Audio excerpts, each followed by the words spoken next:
السلام عليكم ورحمة الله وبركاته. إن الحمد لله نحمده ونستعينه ونستغفره ونعوذ بالله من شرور أنفسنا ومن سيئات أعمالنا. من يهده الله فلا مضل له ومن يضلل فلا هادي له، وأشهد أن لا إله إلا الله وحده لا شريك له، وأشهد أن محمدا عبده ورسوله. يا أيها الذين آمنوا اتقوا الله حق تقاته ولا تموتن إلا وأنتم مسلمون. يا أيها الناس اتقوا ربكم الذي خلقكم من نفس واحدة وخلق منها زوجها وبث منهما رجالا كثيرا ونساء. واتقوا الله الذي تساءلون به والأرحام إن الله كان عليكم رقيبا. يا أيها الذين آمنوا اتقوا الله وقولوا قولا سديدا يصلح لكم أعمالكم ويغفر لكم ذنوبكم، ومن يطع الله ورسوله فقد فاز فوزا عظيما. أما بعد فإن خير الحديث كتاب الله، وخير الهدي هدي محمد صلى الله عليه وسلم، وشر الأمور محدثاتها، وكل محدثة بدعة، وكل بدعة ضلالة، وكل ضلالة في النار. أعوذ بالله السميع العليم من الشيطان الرجيم من همزه ونفخه ونفسه. ولقد نعلم أنك يضيق صدرك بما يقولون فسبح بحمد ربك وكن من الساجدين واعبد ربك حتى يأتيك اليقين. محترم حضرات، دروس سیرت کا جو مبارک سلسلہ شروع ہوا ہے، آج اس کی 7ویں کڑی ہے. کل کے درس میں ہم نے یہ بات بتائی تھی کہ نبی کریم صلی اللہ علیہ وسلم نے کس طرح سے اپنی دعوت کا آغاز سری مرحلے سے کیا، اور پھر کیسے آپ صلی اللہ علیہ وسلم کی دعوت سری مرحلے سے نکل کر جہری مرحلے میں داخل ہوئی اور آپ علی الاعلان تبلیغ کرنے لگے. آج ہمارا موضوع یہ ہے کہ جب آپ صلی اللہ علیہ وسلم علی الاعلان تبلیغ کرنے لگے تو مشرکین مکہ کا ریاکشن کیا تھا، مشرکین مکہ نے کس رد عمل کا اظہار کیا. مشرکین مکہ کا رویہ نبی کریم صلی اللہ علیہ وسلم کے ساتھ اور صحابہ اکرام رضوان اللہ علیہم اجمعین کے ساتھ کیسا تھا؟ ظاہر بات ہے کہ پیارے نبی عقیدہ توحید کی دعوت لے کر آئے تھے. مشرکین جن کا معاملہ یہ تھا کہ جتنے کنکر اتنے شنکر، نبی کریم صلی اللہ علیہ وسلم ان کے اس بنیادی عقیدے پہ ضرب لگا رہے تھے کہ معبود ایک ہی ہو سکتا ہے. یہ انہوں نے الگ الگ جو معبود بنا رکھے تھے، الگ الگ خدا جو انہوں نے بانٹ رکھے تھے، پیارے نبی صلی اللہ علیہ وسلم ایک معبود کی دعوت دے رہے تھے جو ان کے لیے ناقابل ہضم تھی. وہ کہا کرتے تھے، جیسے اللہ تعالیٰ نے سورہ صاد میں فرمایا، اجعل الآلہۃ الہا واحدا ان ھذا لشیء عجاب. یہ بڑی عجیب و غریب بات ہے کہ محمد کہتے ہیں کہ بس ایک کی عبادت کرو، محمد کہتے ہیں کہ معبود ایک ہی ہے. یہ بڑی عجیب و غریب بات ہے. توحید کی دعوت ان سے ہضم نہ ہوئی اور نتیجے میں انہوں نے نبی کریم صلی اللہ علیہ وسلم کی دعوت کے خلاف سازشی موقف اختیار کیا، معاندانہ موقف اختیار کیا، اور آپ کی دعوت کو روکنے کے لیے، آپ کے مشن کو روکنے کے لیے بہت ساری چالیں وہ چلے، جن میں سے چند ایک کا تذکرہ آج کے درس میں ہم آپ کے سامنے کر رہے ہیں.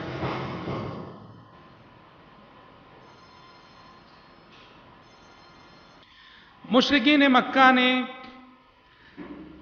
ایک چال یا ایک اسلوب نبی کریم صلی اللہ علیہ وسلم کی اس دعوت کا مقابلہ کرنے کے لیے یہ اپنایا، یا پھر ان کا رد عمل اس شکل میں ظاہر ہوا کہ انہوں نے نبی کریم صلی اللہ علیہ وسلم کی ذات کو اپنے مذاق کا موضوع بنا لیا.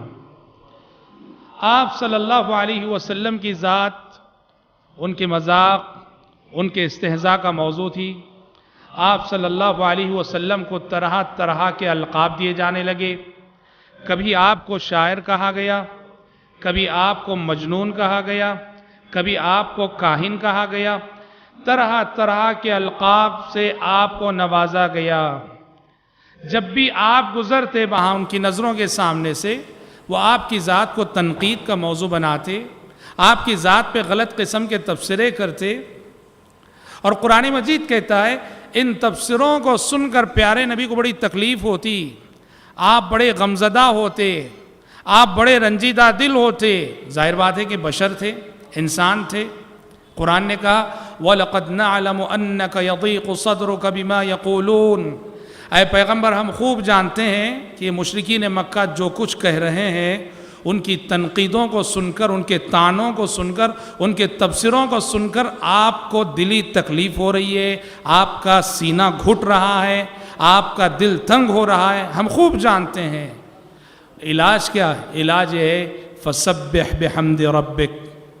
جب بھی کوئی کافر آپ کی ذات پہ تبصرہ کرے، آپ کی ذات کو تنقید کا موضوع بنائے، سبحان اللہ کہہ دیا کیجئے، اللہ تعالیٰ کے حمد الحمدللہ کہہ دیا کیجئے، وَكُن مِّنَ السَّاجِدِينَ، اور عبادت کیجئے، رکوع کیجئے، سجدہ کیجئے، اللہ کی عبادت کر کے اللہ سے قریب ہو جائیے۔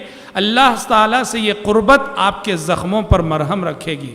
بھائیوں، پتہ چلا ایک بات کہ اگر آپ دعوت و تبلیغ کے میدان میں اترتے ہیں، دین کی خدمت کے لیے اپنے آپ کو وقف کرتے ہیں، تو بہت کچھ سننے کے لیے تیار رہنا۔ یہ انسان آسانی سے بات مانتے نہیں ہیں، آسانی سے بات سنتے نہیں ہیں۔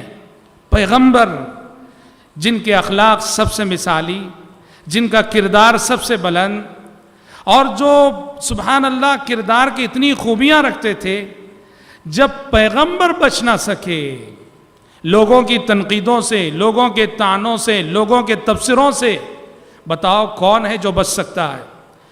جو بھی خدمت کے لیے اترے گا، تبلیغ کے میدان میں کام کرے گا، دعوت و تبلیغ کے میدان میں اترے گا، ضروری ہے کہ اسے لوگوں کی جانب سے بہت کچھ سننا پڑے گا۔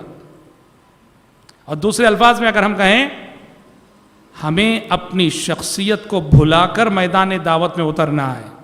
ہم بڑے باپ کے بیٹے رہیں گے، ہم بڑے عزت والے خاندان سے تعلق رکھنے والے رہیں گے، ہماری بڑی عزت ہوگی، بہت کچھ ہوگا، لیکن دعوت و تبلیغ کے میدان میں اگر کام کرنا ہے، سب کچھ بھلا کے اترو۔ یہ انبیاء ہیں، یہ رسول ہیں، جنہیں مجنون کہا دنیا نے، پاگل کہا دنیا نے، بے وقوف کہا دنیا نے، احمق کہا دنیا نے۔ انبیاء اور رسول کو، پیغمبروں کو دنیا نے بخشا نہیں، تو ظاہر بات ہے قیامت تک آنے والے کسی بھی داعی مبلغ کو بخشا نہیں جائے گا۔ بہت کچھ سننے کا حوصلہ لے کر میدان دعوت میں اترو۔ یہ موسیٰ علیہ السلام ہے، جن کو ان کی قوم بنو اسرائیل نے کتنا ستایا۔ قرآن مجید نے کہا یا ایھا الذین آمنوا لا تکونوا کالذین آذوا موسیٰ فبرأہ اللہ مما قالوا وکان عند اللہ وجیہا۔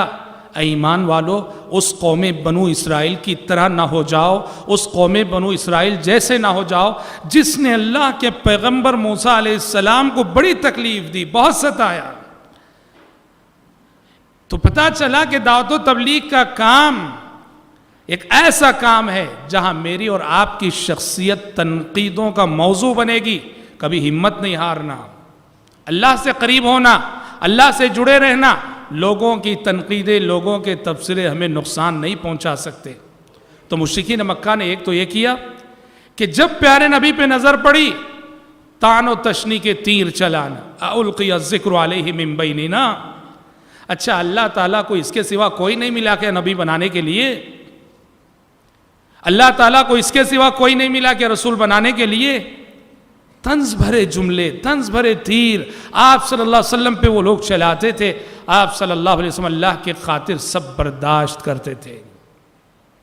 حضرات، ایک طریقہ، ایک اسلوب مشرکین مکہ نے یہ اپنایا کہ پیارے نبی جب بھی قرآن مجید پڑھا کرتے، قرآن مجید کی تلاوت کرتے، انہوں نے ایک پلاننگ کے تحت کہا کہ قرآن مجید جب بھی محمد پڑھیں تو لوگوں کو سننے نہ دو، لہٰذا جہاں قرآن پڑھا جا رہا ہو جا کے خوب ہنگامہ کرو، شور کرو۔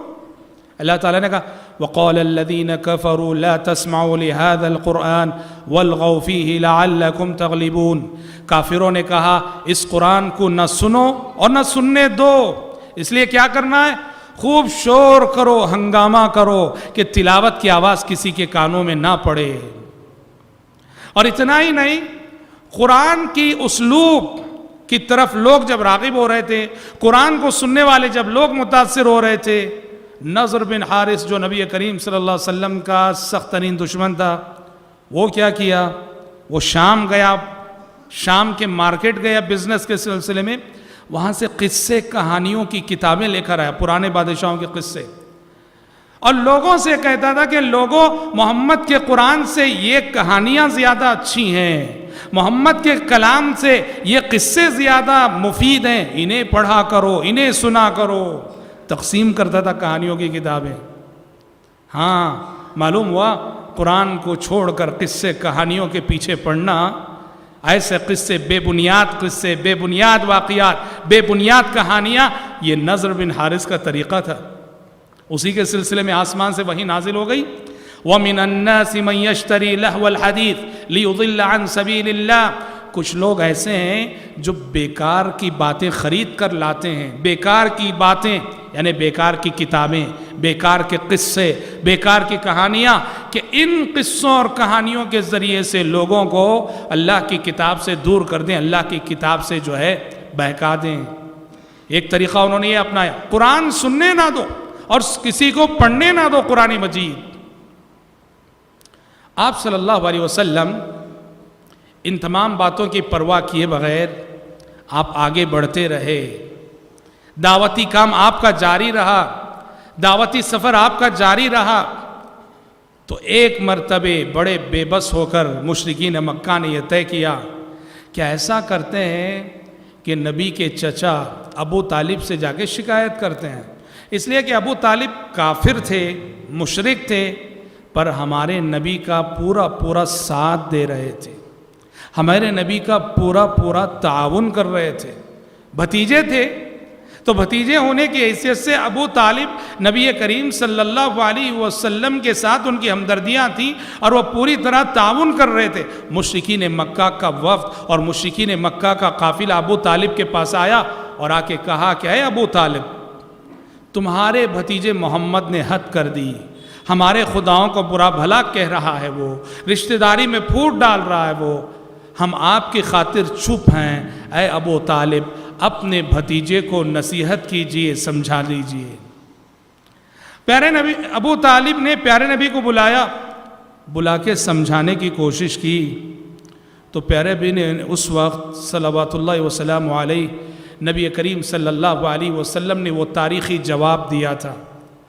فرمایا تھا، سیرت کی کتابیں کہتی ہیں کہ اے چچا، کہا کہ چچا جان، اللہ کی قسم یہ لوگ میرے سیدھے ہاتھ میں سورج اور بائیں ہاتھ میں چاند لا کر رکھ دیں اور چاہیں کہ میں اس کام سے رک جاؤں، تب بھی میں اس کام سے رکنے والا نہیں. اس سے آپ کا عزم ظاہر تھا، آپ کا پختہ ارادہ ظاہر تھا، آپ کا یقین ظاہر تھا. کہا کہ دنیا لاکھ کوشش کر لے اور دنیا ناممکنات کو ممکنات میں تبدیل کر لے کہ میں اس کام سے رک جاؤں، تبلیغ سے رک جاؤں، میں کبھی دعوت و تبلیغ سے رکنے والا نہیں. چچا ابو طالب نے پیارے نبی کی یہ استقامت دیکھی تو چچا ابو طالب نے کہا، بھتیجے محمد جا، جو چاہے کر، میں زندگی میں کبھی تیرا ساتھ نہیں چھوڑوں گا، زندگی میں کبھی تیرا ساتھ نہیں چھوڑوں. ایک بہت بڑا سبق یاد رکھنا، بہت بڑا سبق اس سے معلوم ہو. کیا جانتے ہیں کہ بعض کافر ایسے ہوتے ہیں جو کافر رہتے ہوئے اسلام کا ساتھ دیتے ہیں، مسلمانوں کا ساتھ دیتے ہیں، دعوت و تبلیغ میں مدد کرتے ہیں. ابو طالب کے کیریکٹر سے، ابو طالب کے کردار سے یہ سبق ملتا ہے کہ دعوت و تبلیغ کے میدان میں اگر غیر مسلم مدد کرنے کے لیے تیار ہو، اس کی مدد لی جا سکتی ہے. کیسے؟ ہماری اگر سیاسی زندگی کو لے کر کہیں، کوئی ہندو ایم ایل اے ہوتا ہے، کوئی ہندو ایم پی ہوتا ہے، اسے ووٹ کی ضرورت ہوتی ہے. اب وہ ووٹ کی خاطر وہ ہر طرح سے مسلمانوں کا ساتھ دینے کے لیے تیار ہوتا ہے, مذہبی معاملے میں, دینی معاملے میں. ایسوں کا ساتھ لینا چاہیے. ابو طالب کافر رہتے ہوئے نبی کی مدد کرتے رہے, اور آسمان سے آنے والی وحی نے کبھی آپ صلی اللہ علیہ وسلم کو روکا نہیں. اور میں آپ کو بتاؤں گا سیرت میں ایسے کتنے پروف ملتے ہیں, کتنے ثبوت ملتے ہیں کہ جہاں اسلام کے لیے غیر مسلم اور کافر کی مدد لینے کو جائز قرار دیا گیا. انشاءاللہ آگے بھی کئی مثالیں آئیں گی. تو ابو طالب, ہمیں ہمارے سماج, ہمارے معاشرے کے ابو طالب کو ڈھونڈنا ہے. ہندوستان جیسے ماحول میں اگر آپ چاہتے ہیں, ہم چاہتے ہیں کہ دعوت کا کام کامیابی سے ہو, یہ نہ سمجھو کہ سارے ہندو ایک جیسے, نہیں. یہ نہ سمجھو کہ سارے غیر مسلم ایک جیسے, نہیں. یہ نہ سمجھو کہ سارے ہندو آر ایس ایس کی ذہنیت رکھنے والے ہیں, نہیں. یہ نہ سمجھو کہ سارے ہندو فرقہ پرست ہیں, نہیں. اس سماج میں, اس معاشرے میں ڈھونڈو, آپ کو کتنے ابو طالب ملیں گے اس سماج کے اندر, جو ہیں تو ہندو اسلام کا ساتھ دینے کے لیے تیار ہیں تو ہندو مسلمانوں کی مدد کرنے کے لیے تیار ہیں. اور خصوصاً ہم آپ کو بتا دیں, SC/ST سے تعلق رکھنے والے جو غیر مسلم رہبر ہیں, رہنما ہیں, میں اس یقین اور دعوے کے ساتھ اس لیے کہہ رہا ہوں کہ ایسے غیر مسلمین سے میں خود ملا ہوا ہوں جو تمل ناڈو کے بعض علاقوں میں خود غیر مسلم ہیں, لیکن ہمارے دعات اور مبلغین کا پورا ساتھ دیتے رہے دعوت و تبلیغ کے سلسلے میں. جب بھی ہمارے دعات گئے, ویلکم کیا, استقبال کیا, ان کی مدد کر دیں. ہیں غیر مسلم مگر مدد کر رہے ہیں توحید کی نشر و اشاعت کے سلسلے میں. اور ہم آپ کو بتائیں, حدیث میں پیارے نبی نے بات فرمائی بھی ہے کہ ما بعث اللہ نبیا قط الا فی منعۃ من قومہ. اللہ تعالیٰ نے اس دنیا میں جتنے بھی پیغمبر بھیجے, رسول بھیجے, تو اللہ تعالیٰ نے اس پیغمبر کو سیکیورٹی بھی فراہم کی, تحفظ بھی فراہم کیا. اور یہ سیکیورٹی کون, کس کی؟ خود اس نبی کے قوم کے لوگ جو کافر ہوتے, غیر مسلم ہوتے, مگر خاندانی عصبیت کی بنیاد پر نبی اور پیغمبر کا ساتھ دیا کرتے تھے. شعیب علیہ السلام نے جب اپنی قوم میں تبلیغ کی, دعوت کا کام کیا, تو ان کی قوم کے لوگوں نے کیا کہا جانتے ہیں؟ کہا کہ وَلَوْلَا رَحْتُكَ لَرَجَمْنَاكَ, وَلَوْلَا رَحْتُكَ, کہا کہ اے شعیب, تمہارا قبیلہ, تمہارا خاندان نہ ہوتا نا تو ہم کبھی کہ تمہیں پتھروں سے مار مار کے ختم کر دیتے. تمہارے کنبے قبیلے کے ڈر سے ہم خاموش ہیں. شیخ سعدی رحمۃ اللہ علیہ, سعودی عرب کے جانے مانے مفسر, انہوں نے اس آیت سے استدلال کیا ہے. کہا کہ اللہ تبارک و تعالیٰ بسا اوقات اپنے مومن بندوں کی حفاظت کافروں کے ذریعے سے کر لیتا ہے. اللہ اکبر. مسلمانوں کی حفاظت کافروں کے ذریعے سے کر لیتا ہے.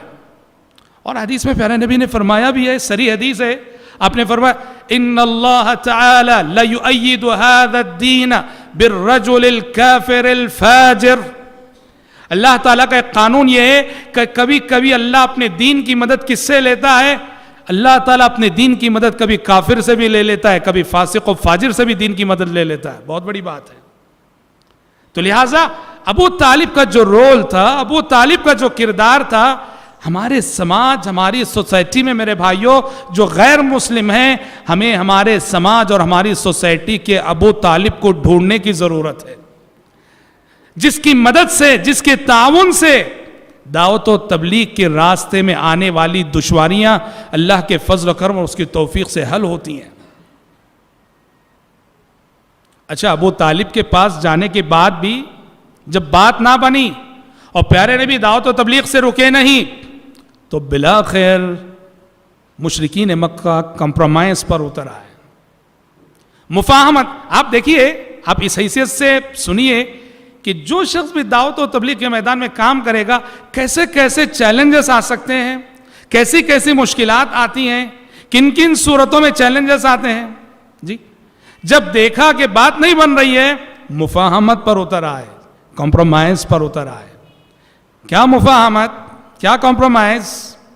انہوں نے چاہا کہ جب محمد نہیں رک رہے ہیں صلوات اللہ وسلم علیہ, تو ایسا کرتے ہیں کہ محمد سے کمپرومائز کرتے ہیں.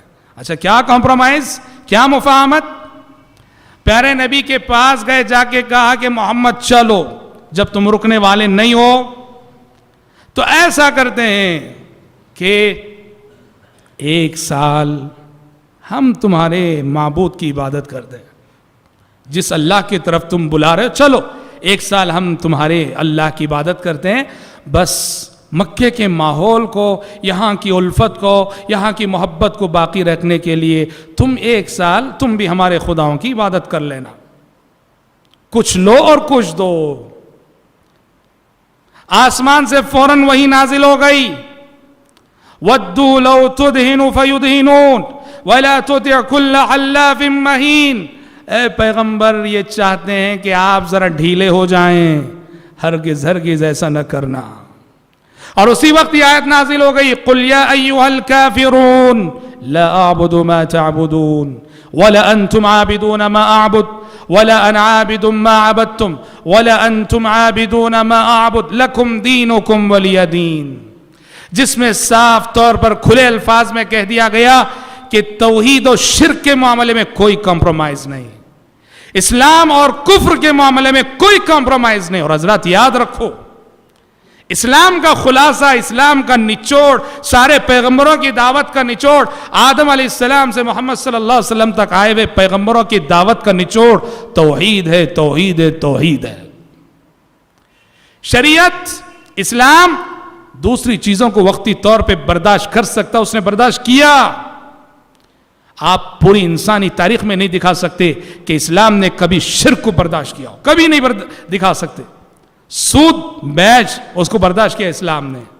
شراب کو برداشت کیا اسلام نے. آپ مکی زندگی کو پڑھو, مکے میں جو 13 سالہ زندگی گزری نبی کریم صلی اللہ علیہ وسلم کی, مکے میں شراب پی جا رہی تھی, برداشت کیا اسلام نے. مسلمان پی رہے تھے, برداشت کیا. مکے میں سودی کاروبار ہو رہا تھا, سودی لین دین ہو رہا تھا, برداشت کیا اسلام نے. مکے میں گدھے کا گوشت کھایا جا رہا تھا, گدھے کو ذبح کر کے کھاتے تھے, برداشت کیا اسلام نے. سود حرام ہوا مدینہ جانے کے بعد, گدھے کا گوشت حرام ہوا مدینہ جانے کے بعد, شراب حرام ہوئی مدینہ جانے کے بعد. یہ ساری چیزیں مکے میں وقتی طور پر اسلام نے برداشت کی, لیکن اللہ کی قسم شرک کو اور شرک کی کسی شکل کو اسلام نے برداشت کیا ہو, اس کا کوئی ثبوت آپ نہیں دکھا سکتے. اور یہ صرف ہمارے نبی کی زندگی میں نہیں, تمام پیغمبروں کی دعوتی زندگی کا مطالعہ کرو, کسی نبی کی شریعت میں شرک سے کمپرومائز کیا گیا ہو, آپ کوئی ثبوت نہیں دکھا سکتے. تو یاد رکھو, توحید کے معاملے میں, عقیدے کے معاملے میں, ایمان کے معاملے میں انسان کو مضبوط ہونا چاہیے, ڈھیلا نہیں ہونا چاہیے. قرآن نے کہا وَدُّوا لَوْ تُدْهِنُوا فَيُدْهِنُونَ. اے پیغمبر یہ چاہتے ہیں کہ آپ بھی اپنے عقیدے میں ذرا ڈھیلے ہو جائیں کہ وہ بھی اپنے عقیدے میں ڈھیلے بن کر دونوں ایک دوسرے سے کمپرومائز کر لو, مفاہمت کر لو. فَلَا تُطِعْ, کہا کہ ہرگز ایسے فارمولے کو نہ ماننا کہ جہاں آپ کو اللہ کے ساتھ شرک کرنا پڑے, جہاں آپ کو اللہ کے ساتھ کفر کرنا پڑے, ایسے کسی فارمولے کو تسلیم نہ کرنا. حضرات سوچو, اسلام توحید کے سلسلے میں کتنا سنجیدہ ہے, شرک سے اسلام کس قدر بیزار ہے. وہ کتنے افسوس کی بات ہے, کتنے افسوس کی بات ہے. آج یہ شرک ہمارے گھروں میں پنپنے لگے, تعویذ گنڈوں کی شکل میں, پلیتوں کی شکل میں, تغروں کی شکل میں, درگاہوں کے چکروں کی شکل میں, مزار پرستی کی شکل میں, اور پھر بھی ہم مسلمان رہے. یہ کیسا اسلام ہے, یہ کیسی مسلمانی ہے کہ ہمارے عقائد میں سری شرک ہو اور پھر بھی ہم مسلمان ہوں. علامہ الطاف حسین حالی کا وہ قصیدہ بار بار یاد آتا ہے اور بار بار پڑھنے کو دل کرتا ہے, جو آج سے 50-100 سال قبل مسلمانوں کی صورتحال دیکھ کر انہوں نے کہا تھا, کرے غیر گر بت کی پوجا تو کافر, جو ٹہرائے بیٹا خدا کا تو کافر, کواکب میں مانے کرشمہ تو کافر, جھکے آگ پر بہر سجدہ تو کافر, مگر مومنوں پر کشادہ ہیں راہیں, پرستش کریں شوق سے جس کی چاہیں, نبی کو جو چاہیں خدا کر دکھائیں, اماموں کا رتبہ نبی سے بڑھائیں، شہیدوں سے جا جا کے مانگے دعائیں، مزاروں پہ جا جا کے نظریں چڑھائیں، نہ توحید میں کچھ خلل اس سے آئے، نہ اسلام بگڑے نہ ایمان جائے۔ جی ایک ہندو کو ہم مشرک اور کافر اس لیے کہتے ہیں کہ وہ اللہ کے ساتھ بتوں کو شریک کرتا ہے، ہم کرسچن کو کافر اور مشرک اس لیے کہتے ہیں کہ وہ جیسس کے سامنے جا کے جھکتا ہے، اور ہم مزاروں کے پاس جھک کر بھی مسلمان ہی ٹھہرے۔ جی ہم درگاہوں پہ سجدے کر کے بھی مسلمان ٹھہرے، یہ کیسا اسلام ہے؟ مسلمانوں یاد رکھو، توحید کے سلسلے میں شریعت نے جو سنجیدہ مزاج دیا ہے اس کو یاد رکھو۔ مکے میں کیسے حالات تھے، کیسے کٹھن حالات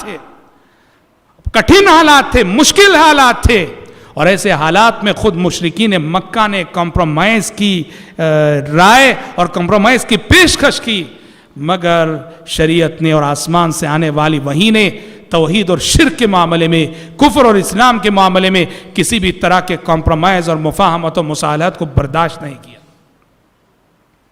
جب مشرکین کی یہ کوشش بھی بیکار ہوئی، کمپرومائز کی، مفاہمت کی، مصالحت کی، تو ایک اور اسلوب انہوں نے اپنایا۔ وہ اسلوب کیا ہے؟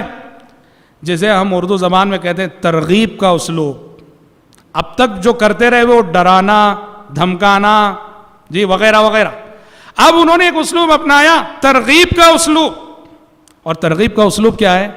انہوں نے چاہا کہ پیارے نبی کو اتنا نوازیں، اتنا دیں کہ آپ درہم و دینار کی آزمائش میں مبتلا ہو کر دعوت و تبلیغ سے باز آ جائیں۔ اور یاد رکھنا، بہت سارے ایسے لوگ جنہیں کوڑوں کی آزمائش جھکا نہ سکی، درہم و دینار اور روپیوں پیسوں کی آزمائش کے آگے وہ جھک جاتے ہیں۔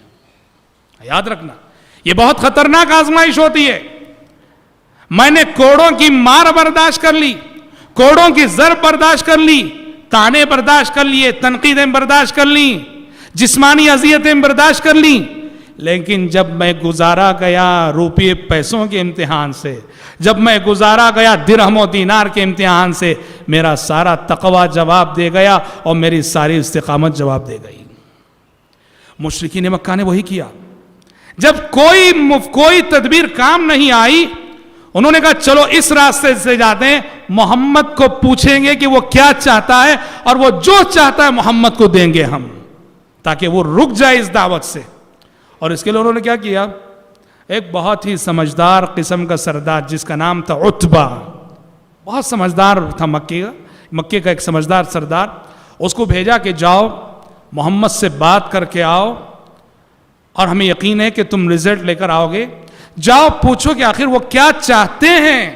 عتبہ آیا، آگے اس نے بڑی لمبی چوڑی تقریر کی پیارے نبی کے سامنے، بڑی لمبی، بڑے سمجھانے کے انداز میں کہا کہ محمد کیا ہو گیا آخر تم کو، کتنی عزت تھی ہمارے درمیان تمہاری، کتنے محترم تھے ہمارے درمیان تم، یہ جب سے تم نے نئی دعوت شروع کی ہے، ایک اللہ کی بات شروع کی ہے، تمہاری عزت لوگوں کے دلوں سے جاتی رہی، تمہارا احترام لوگوں کے دلوں سے جاتا رہا، سوسائٹی اور سماج میں تمہارا مقام اور مرتبہ گھٹ گیا، آخر بتاؤ چاہتے کیا ہو؟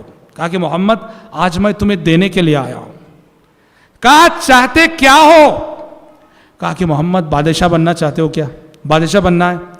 ہاں کہو، اور ابھی سارے عرب کے اتفاق کے ساتھ ہم عرب مل کر تم کو اپنا بادشاہ بنا لیں گے۔ پیسہ چاہتے ہو، دولت چاہتے ہو؟ اگر ہاں کہو، تمہارے قدموں پہ دولت کا دریا بہا دیں گے۔ یا کسی حسین و جمیل عورت سے شادی کرنا چاہتے ہو؟ پورے عرب کی سب سے منتخب اور حسین و جمیل عورت سے تمہارا نکاح کرا دیں گے۔ پوری فہرست، جی ترغیبات کی پوری فہرست پیش کر دی گئی۔ پیارے نبی سنجیدگی کے ساتھ خاموشی سے سنتے رہے، اسے اپنی بات کہنے دیا آپ صلی اللہ علیہ وسلم۔ اس کی بات جب ہو گئی، وہ خاموش، پیارے نبی کہا ختم ہو گئی تمہاری بات؟ کہا کہ ہاں ختم ہو گئی۔ کہا کہ اب میرا جواب سنو، میرا جواب سنو۔ پیارے نبی نے کوئی لمبی چوڑی تقریر نہیں کی، اس کے جملوں کو پکڑ کے کوئی تنقید نہ کی، آپ نے ڈائریکٹ اللہ کا کلام پڑھنا شروع کر دیا۔ سورہ حامیم فصلت، یہ سورت آپ پڑھنے لگے، آپ صلی اللہ علیہ وسلم پڑھے جا رہے ہیں، عتبہ سنا جا رہا ہے، سن رہا ہے. جیسے جیسے آپ پڑھ رہے ہیں عتبہ کے چہرے کا رنگ بدل رہا ہے، چہرہ بدل رہا ہے. اور جب آپ اس آیت پہ پہنچے تو عتبہ کا صبر و قرار جواب دے گیا، اس سے برداشت نہ ہو سکا. جب آپ اس آیت پہ پہنچے فَإِنْ أَعْرَضُوا فَقُلْ أَنذَرْتُكُمْ صَاعِقَةً مِثْلَ صَاعِقَةِ عَادٍ وَثَمُودَ، کہ اے پیغمبر یہ مکے والے اگر آپ کی بات نہیں مانتے تو آپ ان سے کہہ دیجئے کہ تیار ہو جاؤ، قوم عاد اور قوم سمود پہ جیسا عذاب آیا تھا ویسا عذاب تم پہ آنے والا ہے. اس آیت پہ جب پہنچے عتبہ نے فوراً آپ کے منہ پہ ہاتھ رکھ دیا، کہا محمد بس کرو بس کرو، اس سے آگے مت بڑھو. اس لیے کہ وہ کافر تھا مگر جانتا تھا کہ محمد صلی اللہ علیہ وسلم جو کہتے ہیں وہ ہو کے رہتا ہے، جو کہتے ہیں وہ ہو کے رہتا ہے. اگر آپ عاد و سمود جیسے عذاب سے ڈرا رہے ہیں وہ عذاب آ جائے گا. اس نے منہ پہ ہاتھ رکھ دیا، کہا محمد بس کرو، رک جاؤ، اور سیدھے اٹھا چل دیا. ساری قوم باہر کھڑی منتظر تھی کہ عتبہ بڑا سمجھدار نوجوان ہے، کوئی نہ کوئی رزلٹ لے کر آئے گا. اور جب دور سے عتبہ کو آتے دیکھا، اس کا چہرہ دیکھا، تو سارے لوگوں نے کہا ارے محمد کا جادو عتبہ پہ بھی اثر کر گیا. سمجھانے گیا تھا سمجھ کر لوٹا، منوانے گیا تھا مان کے لوٹا. حضرات بہت بڑا سبق. کیا سبق؟ پیارے نبی کا مشن تھا. آپ دعوت و تبلیغ کے میدان میں جو سامنے والا کافر ہوتا، مشرک ہوتا، لمبی چوڑی تقریریں نہیں کرتے. ہم کیا کرتے ہیں آج؟ ایک غیر مسلم کے آگے بڑی موٹی کتابیں دیتے ہیں. کہاں ہے اس کے پاس وقت اتنی فرصت کا ہے کہ آپ کی موٹی کتاب پڑھ سکے؟ اللہ کے بندوں کو ڈائریکٹ اللہ کا کلام سناؤ اور دیکھو کہ ان کے دل کیسے بدلتے ہیں. اور اسی کو قرآن مجید نے جہاد کبیر قرار دیا ہے. کافر کو قرآن سنانا یہ سب سے بڑا جہاد ہے. سورہ فرقان میں اللہ تعالیٰ نے کہا فَلَا تُطِعِ الْكَافِرِينَ وَجَاهِدْهُمْ بِهِ جِهَادًا كَبِيرًا. اے پیغمبر کافروں کی بات نہ مانیے اور اس قرآن کو لے کر اس قرآن کے ذریعے سے جہاد کبیر کیجئے، بڑا جہاد کیجئے. مکی زندگی میں پیارے نبی کو تلوار نہیں دی گئی، مکی زندگی میں پیارے نبی کو رائفل نہیں دی گئی، مکی زندگی میں پیارے نبی کو کوئی ہتھیار نہیں دیا گیا. پوری مکی زندگی کے 13 سال نبی کا ہتھیار بس اللہ کا کلام قرآن مجید تھا. مشرکین کی ساری سازشوں کا جواب یہ قرآن ہے، مشرکین کے سارے تانوں کا جواب یہ قرآن ہے، مشرکین کی ساری چالوں کا جواب یہ قرآن ہے، مشرکین کی ساری تدبیروں کا جواب یہ قرآن ہے، مشرکین کی ساری پلاننگ کا جواب یہ قرآن ہے. کہا اے پیغمبر کافروں کی بات نہ مانیے اور اس قرآن کو لے کر ان کافروں سے بڑا جہاد کیجئے. اسی لیے پیارے نبی ڈائریکٹ قرآن سناتے تھے. اور قرآن چونکہ اللہ کا کلام ہے، رب کا کلام ہے، وہ اللہ کے بندوں کے دلوں کو جھنجھوڑ کے رکھ دیتا ہے. ایک ایک آیت اس کی زندگیوں کو بدل کے رکھ دیتی ہے. آپ کہیں گے مکے والے چونکہ عربی دان تھے، عربی جانتے تھے، اس وجہ سے وہ لوگ قرآن سنتے تو متاثر ہوتے. جو لوگ عربی نہیں جانتے ان کو ہم قرآن سنائیں گے تو کیا فائدہ؟ میں سمجھتا ہوں کہ جو لوگ دعوتی میدان میں اترے ہیں اور عملاً انہوں نے غیر مسلمین کے آگے قرآن پیش کیا، وہ خوب جانتے ہیں قرآن کا ایک معجزہ یہ بھی ہے، یہ کتاب زندہ معجزہ ہے. اور اس کا ایک معجزہ یہ بھی ہے کہ اللہ اکبر، اس کلام کو وہ لوگ جب سنتے ہیں جنہیں عربی کا ایک حرف نہیں معلوم، عربی کا ایک لفظ نہیں معلوم، تو واللہ ان کے دل اس طرح متاثر ہوتے ہیں، کوئی خیالی بات نہیں کرتا. ایک ثبوت میں دیتا ہوں، میڈراس میں ایک فلم ایکٹر، تمل فلموں میں کام کرنے والے ایک بزرگ 75 برس کے مسلمان ہو گئے. میں نے ان سے پوچھا ڈائریکٹ کیسے مسلمان ہوئے؟ وہ تمل بولتے تھے، میں اردو میں پوچھ رہا تھا، درمیان میں ٹرانسلیٹر تھا. میں نے کہا کیسے مسلمان ہوئے آپ؟ کس چیز نے آپ کو متاثر کیا؟ کیا جواب دیا جانتے ہیں انہوں نے کہا کہ آپ کے دائی میرے پاس پہنچتے، لمبی چوڑی تقریر کرتے، نصیحت کرتے، ان کی بات کا کوئی اثر میرے دل پہ نہیں ہوتا تھا، لیکن گفتگو کے درمیان جب کبھی وہ قرآن کی آیتیں پڑھتے تھے تو میرا دل بے حد متاثر ہوتا تھا، حالانکہ مجھے نہیں معلوم کہ ان آیتوں کا ترجمہ کیا ہے، تفسیر کیا ہے، معنی کیا ہے۔ کہا بارہا ایسا تجربہ ہوا کہ جب بھی گفتگو کے درمیان قرآن کی آیت وہ پڑھتے، میں محسوس کرتا کہ میرا دل پگھل رہا ہے۔ میں نے کہا کہ اس کلام کے سچے ہونے کی سب سے بڑی دلیل یہی ہے، میں سمجھ نہیں رہا ہوں اور یہ کلام میری آنکھوں سے آنسو بہا رہا ہے، سمجھ جاؤں تو کیا ہوگا، مسلمان ہو گئے۔ اور حضرات ویسے بھی آج کل قرآن مجید کے تراجم، قرآن مجید کے ٹرانسلیشن جو ہے مختلف دنیا کی زبانوں میں آ چکے ہیں۔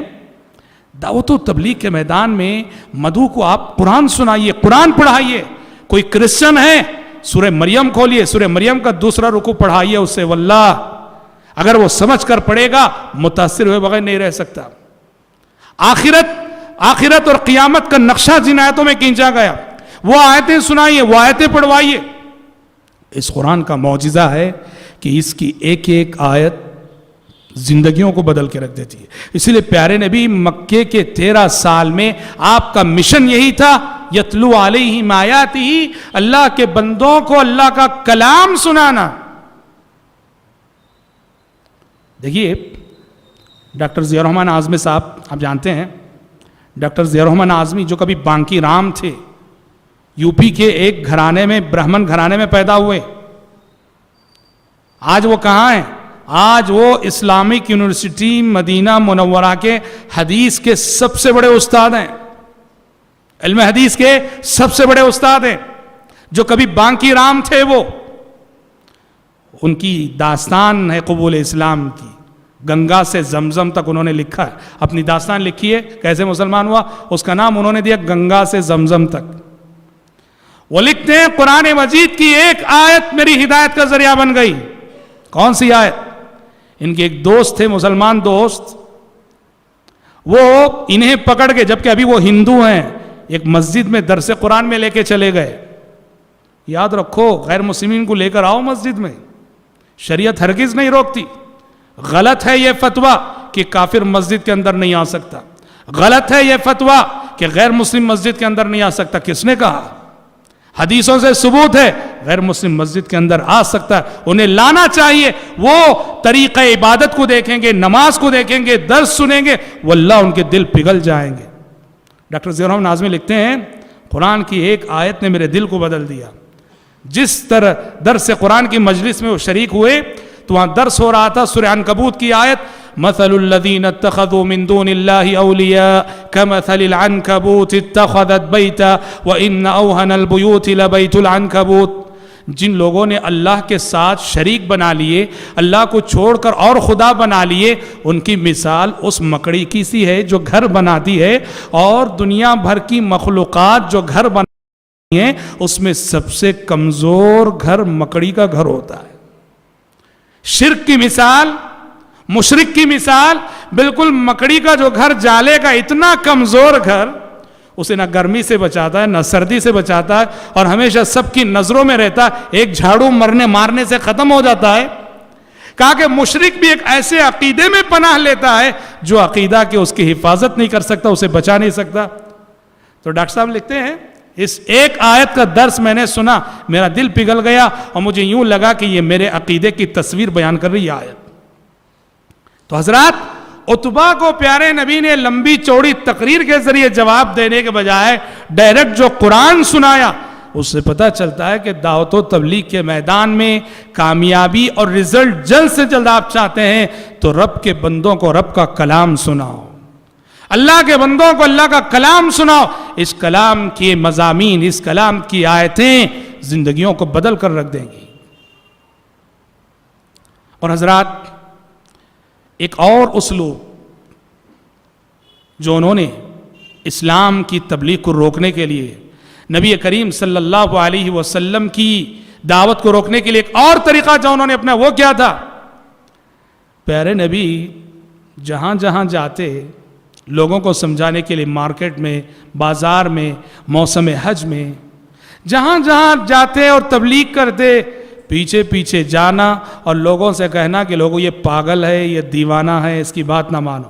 اور اس میں سب سے آگے کوئی دوسرا نہیں، آپ کا اپنا چچا ابو لہب سب سے آگے تھا۔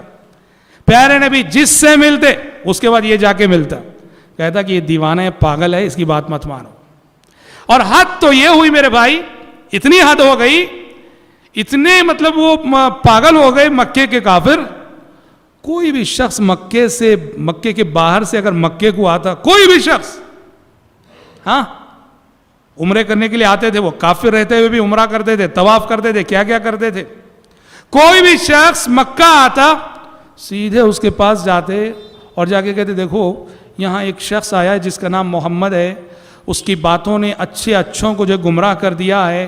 سمجھداری سے کام لینا، ہوشیاری سے کام لینا، اس کی باتوں میں نہ آنا. یہ جو لوگوں کو جا کے کہتے تھے کہ ایک دیوانہ آیا ہے، پاگل آیا ہے، اس کی بات نہ ماننا، وہ غلط باتیں کہتا ہے، تو لوگ جو سنتے تھے وہ کہتے چلو دیکھتے ہیں یہ دیوانہ کون ہے. ہاں جی چلو دیکھتے ہیں دیوانہ کون ہے. جاتے تھے تو محمد صلی اللہ علیہ وسلم کے دیوانے بن کے لوٹتے تھے صلوات اللہ وسلم علیہ. یاد رکھو، یہ بات یاد رکھنا، حق کی صفت ہے یہ. حق کے خلاف دنیا جتنی سازشیں کرے گی، حق کے خلاف دنیا جتنے اعلانات کرے گی، حق کے خلاف دنیا جتنے اشتہارات لگائے گی، یہ سب حق کی تبلیغ کا ذریعہ بنے گی. یہ سب اعلانات حق کی تبلیغ کا ذریعہ بنے گی، یہ سب سازشیں. اور دعوت و تبلیغ کی تاریخ بتاتی ہے، اسلام کی آدھی تبلیغ اگر دعات اور مبلغین کی کوششوں سے ہوئی ہے تو آدھی تبلیغ دشمنوں کے پروپیگنڈوں سے ہوئی ہے. الحمدللہ. اس لیے کبھی دشمنوں کے پروپیگنڈوں سے پریشان نہ ہونا. یہ جو کہتے ہیں محمد صلی اللہ علیہ وسلم ٹیررسٹ ہیں، یہ جو کہتے ہیں قرآن ٹیررزم کی کتاب ہے، یہ جو کہتے ہیں کہ اسلام ٹیررزم سکھانے والا مذہب ہے، واللہ ان کی یہ ساری تحریریں، ان کے یہ سارے نعرے اسلام کی تبلیغ کا ذریعہ بنیں گے. واللہ. طفیل بن عمر دوسی، قبیلہ دوس کے جانے مانے شاعر، بہت بڑے شاعر، عرب میں بڑی عزت تھی ان کی، بڑا نام تھا ان کا. مکہ آئے. مشرکین مکہ کو پریشانی ہوئی کہ کہیں طفیل پر محمد کا جادو نہ اثر کر جائے. سارے لوگ گھیر لیے طفیل کو. گھیر کے کہا دیکھو طفیل، تم بڑے سمجھدار انسان ہو، بڑے عزیز انسان ہو، بڑے محترم انسان ہو، بڑے اچھے شاعر ہو. یہاں ایک شخص پیدا ہوا ہے، اس کا نام محمد ہے، اس کی باتوں نے اچھوں کو گمراہ کر دیا ہے. طفیل مکہ کعبہ جاتے ہوئے ہوشیار رہنا، اس کے کلام کو، اس کی باتوں کو نہ سننا. طفیل کہتے ہیں پہلے تو میں ان لوگوں کی باتوں کو سن کر دونوں کانوں میں روئی رکھ لیا. خانہ کعبہ میں داخل ہونے سے پہلے روئی رکھ لیے کہ کہیں وہ آواز نہ ٹکرا جائے تلاوت قرآن مجید کی. کہتے روئی رکھ کے مکے میں خانہ کعبہ میں داخل ہوا. کہتے میرے ضمیر نے مجھے ملامت کی، کہا کہ یہ کیا کر رہے ہو تم خود ایک سمجھدار انسان ہو، اچھائی و برائی میں تمیز تم خود کر سکتے ہو، حق اور باطل میں فرق تم خود کر سکتے ہو. یہ کیا ہے کہ لوگوں کی بات سن کے، دنیا والوں کی بات سن کے تم نے خود کو بہرا کر لیا؟ آخر سننے میں کیا حرج ہے؟ چلو سن کے دیکھتے ہیں کہ کون صاحب ہیں، کیا کہتے ہیں. روئی نکالی. پیارے نبی خانہ کعبہ سے نکل کے گھر جا رہے تھے، پیچھے پیچھے گئے. پیارے نبی سے ملاقات ہوئی. کہا کہ کون ہیں آپ اور کیا کہتے ہیں آپ، کیا دعوت ہے آپ کی؟ اور پیارے نبی کا معمول تھا، آپ کوئی لمبی چوڑی تقریر نہیں، آپ تو ڈائریکٹ قرآن سناتے تھے. طفیل کو بھی آپ نے قرآن سنایا. اللہ اکبر. ایک مجلس میں قرآن سنا اور مسلمان ہو گئے صلوات اللہ وسلم.